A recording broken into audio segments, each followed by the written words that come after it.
What's up, Facebook? I just got back from a rollerblading bike ride extravaganza. That's why I have some red spot on my forehead. If I were a perfectionist, I would not make this video, but oh well, y'all know me, so you know I'm a real human.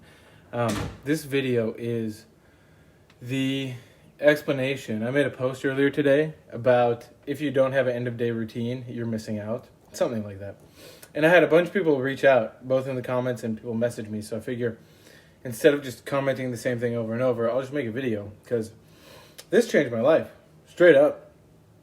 It started, I read a book called Deep Work by Cal Newport like 6 years ago, and he explains how to be more productive throughout the day, at least his theories about it. And so I tested a lot of it for myself, and this is one of the best things that I've kept from the book, but then I've grown for myself. So I don't even remember how he phrases it, but it's a way. Okay, have you ever had the experience where you want to go to bed, or you know you should go to bed, but your mind is just racing, and you're like, you know you still have stuff to do, or you might have stuff to do, you aren't clear on it? If that's you, this is the antidote. So take some notes. This process starts with you need to have some sort of schedule and some sort of to-do list of what you do throughout a day, whether it's on your phone or in a planner or whatever. Because if you don't have that, all the stuff's in your brain and in your mind, and you're not going to get it done. You're going to probably die early because you're going to stress yourself out so much over knowing you have stuff to do, but you don't do it, and you don't have it in one place. So first, basically, you got to have a to-do list and some sort of calendar. So this is what I do at the end of my day. I'll just run you through it and then adopt it to yourself. Is I finish all my meetings, everything I have to do. I've done my to-do list, the stuff that was in my calendar. Then I know around dinner time, so a few things. One is I scan all my messages again. So I scan Facebook, I scan my text, I scan email, just really quick, as long as there's nothing super urgent. Then I know, okay, cool, I don't have to check messages anymore tonight.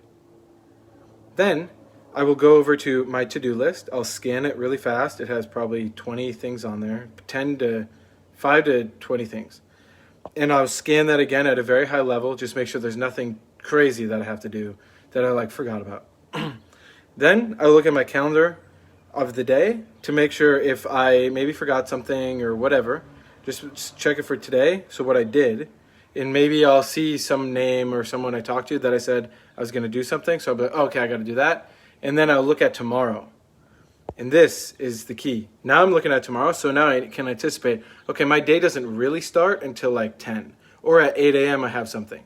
Right? And I keep my mornings to myself. That's when I do my process, I do my writing, I read the blogs, I use my Techno Tutor, and I set myself up for success. And I keep like that 10 a.m. slot for like gold, like the really important stuff. I don't do phone calls until the afternoon, ideally. But so you hit the end of the day, and you just do a quick scan. So you do scan your messages, scan your to-do list, scan your calendar. Then you know what's coming up for tomorrow. And then you tell yourself something. Give yourself a cue or whatever.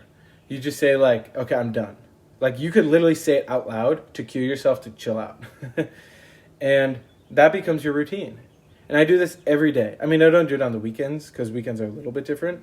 But now I literally know. So now I don't go on Facebook. Well, sometimes I'll go on Facebook, but it's very intentional. I don't go on there to just scroll. I don't just scan my messages. If someone texts me, unless it's like a few core people, I usually won't respond. Unless it's like really, really important, because I'll get back to them in the morning.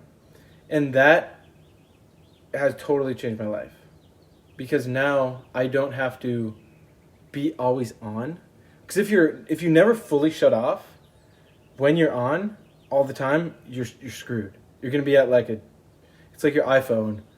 It's at low battery mode all the time though.